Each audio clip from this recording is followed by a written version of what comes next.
नमस्कार दोस्तों, स्वागत है आपका एक बार फिर से आज की बड़ी और ताजा खबरों में। सभी खबरें सेलेक्टेड और काम की वहीं पहली बड़ी खबर। देश में 24 घंटों में 62 लोगों की मौत हो चुकी है। अब तक 29,000 से ज्यादा लोग संक्रमित हो चुके हैं।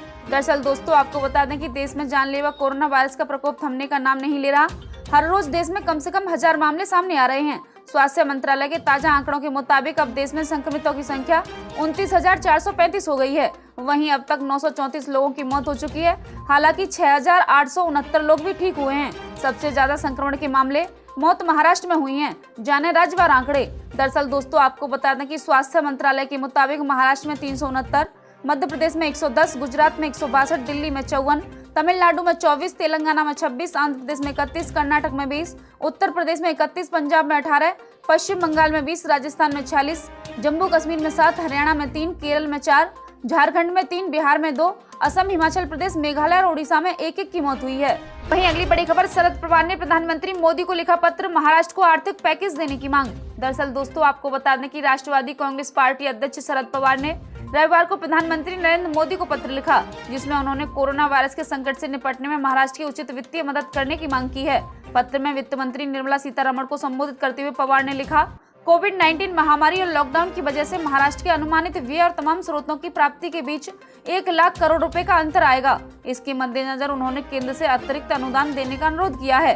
पवार ने पत्र में लिखा कि 2020-21 के लिए महाराष्ट्र का बजट 3,47,000 करोड़ रुपए है, लेकिन लॉकडाउन की वजह से संशोधित आकलन के मुताबिक राजस्व में 1,40,000 करोड़ रुपए की कमी आएगी। यह अनुमानित राजस्व का करीब 40% है और इसकी वजह राज्य गंभीर संकट में फंस जाएगा। वहीं अगली बड़ी खबर, गृह मंत्रालय ने कहा कि देश में 80% से अधिक गेहूं की कटाई हो चुकी है। ग्रामीणों को रोजगार मिल रहा है। दरअसल दोस्तों, आपको बता दें कि कोरोना वायरस के बीच देश में लगे लॉकडाउन से सरकार की तरफ से कुछ छूट दी गई। कृषकों और ग्रामीण क्षेत्रों को इसका फायदा हुआ है। गृह मंत्रालय की संयुक्त सचिव पुण्य सलीला श्रीवास्तव ने इस बात की जानकारी दी। पुण्य सलीला श्रीवास्तव ने बताया कि देश में 80% गेहूं की कटाई हो चुकी है। पुण्य सलीला श्रीवास्तव ने कहा कि लगभग 80% से अधिक गेहूं की कटाई हो गई। 2000 से अधिक मुख्य मंडियां चालू हो गई हैं। 80% मंडियों का संचालन शुरू हो गया। दाल और तिलहन की खरीद जारी है। किसान रथ ऐप ने कृषक और खरीदार के बीच खरीद और बिक्री को लॉकडाउन के दौरान सरल कर दिया है। 80,000 से अधिक कृषक और 70,000 से अधिक व्यापारी किसान रथ ऐप पर पंजीकृत हैं। उन्होंने कहा कि मनरेगा के तहत भी कामों में गति पाई है। 2 करोड़ से ज्यादा लोगों को रोजगार प्राप्त हुआ है। सर्वे के अनुसार 80% फूड प्रोसेसिंग यूनिट ऑपरेशन हो गई है। ग्रामीण क्षेत्रों में सड़क निर्माण का काम शुरू होने से स्थानीय और प्रवासी मजदूरों को फिर से काम मिल रहा है।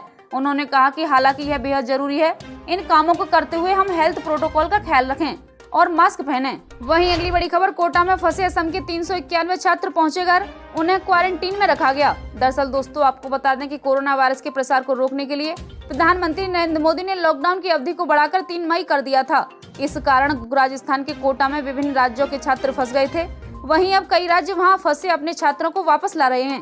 इसी कड़ी में असम सरकार भी कोटा में फंसे छात्रों को राज्य वापस लेकर आई है। असम के स्वास्थ्य मंत्री हेमंत बिस्वा ने बताया कि राजस्थान के कोचिंग केंद्र कोटा से असम के 390 से ज्यादा विद्यार्थी बसों से अपने राज्य लौट आए हैं। उन्होंने कहा कि एहतियातन इन छात्रों को 14 दिन के लिए पृथकवास में रखा गया है। वहीं अगली बड़ी खबर, ट्रंप बोले चीन के खिलाफ गंभीर जांच कर रहा है अमेरिका, जर्मनी से ज्यादा लेंगे मुआवजा। दरअसल दोस्तों, आपको बता दें कि अमेरिका के राष्ट्रपति डोनाल्ड ट्रंप का कहना है कि वह कोविड-19 को लेकर चीन के खिलाफ बहुत गंभीर जांच कर रहे हैं। उन्होंने संकेत दिया कि उनका प्रशासन बीजिंग से 12.41 लाख करोड़ से ज्यादा मुआवजा लेगा, जो जर्मनी द्वारा कोरोना वायरस महामारी के कारण मांगा जा रहा है।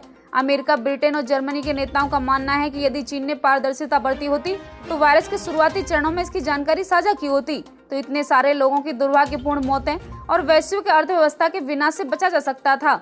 अब बहुत सारे देशों ने चीन से मुआवजा मांगना शुरू कर दिया है। वहीं अगली बड़ी खबर, दिल्ली में आज से लॉकडाउन में ढील, प्लम्बर और इलेक्ट्रीशियन समेत इन्हें मिलेगी छूट। दरअसल दोस्तों, आपको बता दें कि दिल्ली में कोरोना वायरस के लगातार बढ़ते मामलों के बीच दिल्ली सरकार ने कुछ सुविधाओं में लॉकडाउन में राहत देने का आदेश जारी किया है।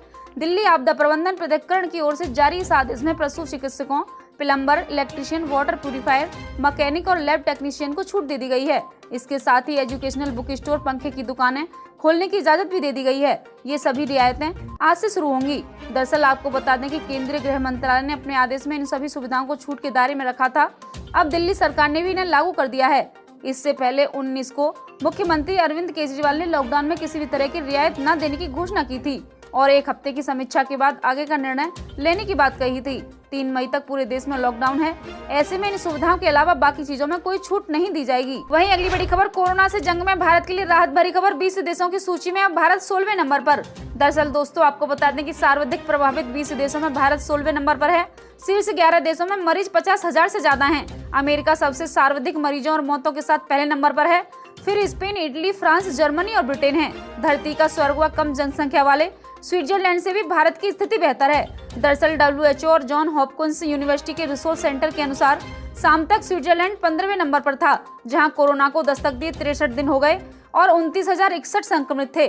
1610 की जान जा चुकी है। वहीं भारतीय स्वास्थ्य मंत्रालय के आंकड़ों के अनुसार भारत के 89 दिन के भीतर 27,892 संक्रमण की पुष्टि हुई है। 872 की मौत हो चुकी है। वहीं अगली बड़ी खबर, बिना मास्क लगाए व्यक्ति को नहीं मिलेगा ईंधन और गैस सिलेंडर। दरअसल दोस्तों आपको बता दें कि अरुणाचल प्रदेश में कोरोना वायरस को लेकर लापरवाही बरतने के खिलाफ सरकार अब और ज्यादा सख्त हो गई है। दरअसल राज्य सरकार ने यहां के सभी पेट्रोल पंपों और गैस एजेंसियों के संचालकों से कहा है कि वे उन ग्राहकों को किसी भी तरह की सेवा नहीं दें जिन्होंने मास्क नहीं पहन रखा हो। जिला खाद्य और नागरिक आपूर्ति अधिकारी अमित बोगिया ने सभी पेट्रोल पंप को नोटिस जारी किया और कहा कि कोरोना वायरस के संक्रमण से राज्य की राजधानी में रहने वाले लोगों को बचाने और उनकी सुरक्षा सुनिश्चित करने के लिए कदम उठाया गया है। बोगिया ने कहा कि ईटानगर में बिना मास्क वाले किसी भी व्यक्ति को ग्राहक को ईंधन और गैस सिलेंडर नहीं बेचा जाएगा। वहीं अगली खबर, योगी पर प्रियंका का निशाना, कहा घटिया पीपी किट से किया घोटाला, दोषियों को कब होगी कार्रवाई। दरअसल दोस्तों आपको बता दें कि कांग्रेस महासचिव प्रियंका गांधी वाड्रा ने उत्तर प्रदेश के 2 मेडिकल कॉलेजों में घटिया पीपी किट की आपूर्ति को लेकर मुख्यमंत्री योगी आदित्यनाथ पर हमला किया है। पीपी किट की शिकायत संबंधी पत्र के लीक होने के मामले में प्रियंका गांधी ने योगी सरकार से सवाल किया है कि क्या चिकित्सा कर्मियों के लिए खराब गुणवत्ता वाले निजी सुरक्षा उपकरण की आपूर्ति करने के दोषियों पर कार्रवाई होगी। प्रियंका ने एक ट्वीट में किया कि यूपी के कई सारे मेडिकल कॉलेजों से खराब पीपी किट दी गई थी। ये तो अच्छा हुआ कि सही समय पर वो पकड़ में आ गई तो वापस हो गई और हमारे योद्धा चिकित्सकों की सुरक्षा से खिलवाड़ नहीं हुआ। दरअसल आपको बता दें कि उन्होंने दावा किया है कि हैरानी की बात यह है कि यूपी सरकार को ये घोटाला परेशान नहीं कर रहा, बल्कि ये परेशान कर रहा है कि खराब किट की खबर बाहर कैसे आ गई। ये तो अच्छा हुआ कि ये खबर बाहर आ गई, वरना खराब किट का मामला पकड़ा ही नहीं जाता और ऐसे ही रफा दफा हो जाता। क्या दोषियों पर कोई कार्रवाई होगी। वहीं अगली बड़ी खबर, कोरोना काल में सियासी संकट, बीजेपी का दामन छोड़कर सीएम बने उद्धव ठाकरे की कुर्सी खतरे में। दरअसल दोस्तों आपको बता दें कि लॉकडाउन के बीच महाराष्ट्र के मुख्यमंत्री उद्धव ठाकरे के सामने बड़ा राजनीतिक संकट खड़ा हो गया। इस संकट के चलते उनके सीएम की कुर्सी पर भी संकट मंडराने लगा है। महाराष्ट्र मंत्रिमंडल ने सोमवार को विधानसभा परिषद की खाली एक सीट पर उद्धव ठाकरे को एमएलसी मनोनीत करके राज्यपाल के लिए भगत सिंह कोश्यारी से दोबारा सिफारिश की है। ठाकरे अब तक किसी भी सदन के सदस्य नहीं बन सके। महाराष्ट्र कैबिनेट ने कोरोना संक्रमण से उत्पन्न मौजूदा स्थिति को हवाला देते हुए जल्द मनोनीत करने की राज्यपाल को दोबारा सिफारिश भेजी है। देखना है कि राज्यपाल इस पर क्या निर्णय लेते हैं। ठाकरे ने 28 नवंबर को एनसीपी और कांग्रेस से हाथ मिलाकर प्रदेश में महाविकास आघाड़ी की सरकार बनाई थी। इस लिहाज से मुख्यमंत्री कुर्सी पर बने रहने के लिए उद्धव ठाकरे को 28 मई तक प्रदेश के किसी भी सदन की सदस्यता हासिल करनी होगी। वहीं अगली बड़ी खबर, फसल बेचने की अब नो टेंशन, आ गया है नया ऐप जो करेगा किसानों की मदद। दरअसल दोस्तों आपको बता दें कि किसानों के लिए आने वाले कुछ दिनों बहुत ही अहम है। लॉकडाउन के बीच किसानों को खेती करने की इजाजत तो मिली है, लेकिन उनकी खड़ी फसल बेचने की चिंता होना जायज है। इस बीच किसान भाइयों के लिए शानदार खबर आई है। अब किसानों को फसल बेचने में मदद के लिए एक नया ऐप लॉन्च किया गया है। इसकी मदद से बिना किसी परेशानी के फसल बेची जा सकती है। लॉकडाउन के दौरान किसानों को राहत देने के लिए केंद्र सरकार ने किसान रथ ऐप नाम से एक मोबाइल ऐप लॉन्च किया है। हमारे सहयोगी जीविज के अनुसार कुछ ही दिनों में एक ऐप पर 2 लाख से ज्यादा किसान रजिस्ट्रेशन करा चुके हैं। किसान रथ ऐप किसानों को उनकी उपज मंडी तक पहुंचाने में मददगार साबित होगा। वहीं अगली बड़ी खबर, अधीर रंजन ने सरकार की तारीफ, बोले भारत बन सकता है ग्लोबल लीडर।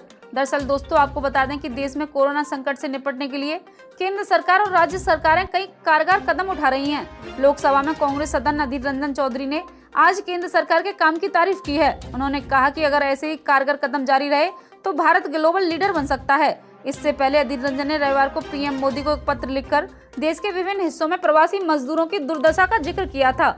उन्होंने मांग की थी कि लॉकडाउन खत्म होने के बाद प्रवासी मजदूरों को उनके गंतव्य स्थानों तक ट्रेन से फ्री में यात्रा करने की इजाजत दी जाए।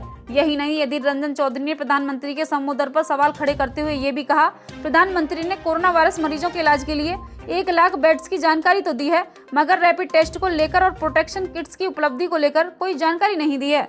वहीं अगली बड़ी खबर, सुप्रीम कोर्ट का केंद्र को नोटिस, प्रवासी मजदूरों को घर भेजने और कैंसिल फ्लाइट का पूरा किराया वापस करने को लेकर मांगा जवाब। दरअसल दोस्तों आपको बता दें कि सुप्रीम कोर्ट ने कोरोना लॉकडाउन के कारण शहरों में फंसे प्रवासी कामगारों को उनके घर भेजने की मांग करने वाली याचिका पर केंद्र से 1 हफ्ते में जवाब मांगा है। Justice NV. रमन्ना की पीठ ने केंद्र से कहा है कि वह 1 हफ्ते में बताए कि क्या उसकी मजदूरों को उनके घर भेजने की कोई योजना है।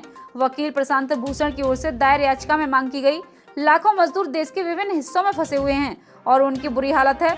जो कामगार कोविड मुक्त हैं, उन्हें उनके घर भेजने की व्यवस्था की जाए। उनके पास पैसे खत्म हो गए, काम बंद होने और खाने के लाले पड़ गए हैं। वहीं अगली बड़ी खबर, नीति आयोग का एक अधिकारी कोरोना पॉजिटिव, पूरी बिल्डिंग सील कर दी गई। दरअसल दोस्तों, आपको बता दें कि नीति आयोग के उप सचिव अजीत कुमार ने बताया कि आयोग का एक अधिकारी कोरोना पॉजिटिव पाया गया। इसके बाद पूरी तरह कीटाणु शोधन और सैनिटाइजेशन के लिए 2 दिन तक इमारत को सील कर दिया गया है। आवश्यक प्रोटोकॉल का पालन किया जा रहा है और कोरोना से बचने के लिए नए नए नियम लागू किए जा रहे हैं। वहीं मौसम अपडेट, अगले 24 घंटों के दौरान संभावित मौसम। अगले 24 घंटों के दौरान उड़ीसा, झारखंड, बिहार, उत्तराखंड, हिमाचल प्रदेश, उत्तरी पंजाब और उत्तरी हरियाणा के माध्यम से भारी बारिश होने का अनुमान है। केरल, तटीय आंध्र प्रदेश, छत्तीसगढ़, मध्य प्रदेश, उत्तरी और दक्षिण पूर्वी राजस्थान, जम्मू कश्मीर और लद्दाख में हल्की से मध्यम बारिश के साथ साथ 1-2 स्थानों पर तेज बौछारें गिर सकती हैं। दक्षिणी कर्नाटक, रायलसीमा, आंतरिक तमिलनाडु और तेलंगाना के कुछ हिस्सों में हल्की से मध्यम बारिश होने की संभावना है। ये थी अब तक की बड़ी खबरें। कृपया वीडियो को लाइक करें, शेयर करें, सब्सक्राइब करें। जल्दी मिलते हैं बड़ी अपडेट के साथ, तब तक के लिए धन्यवाद।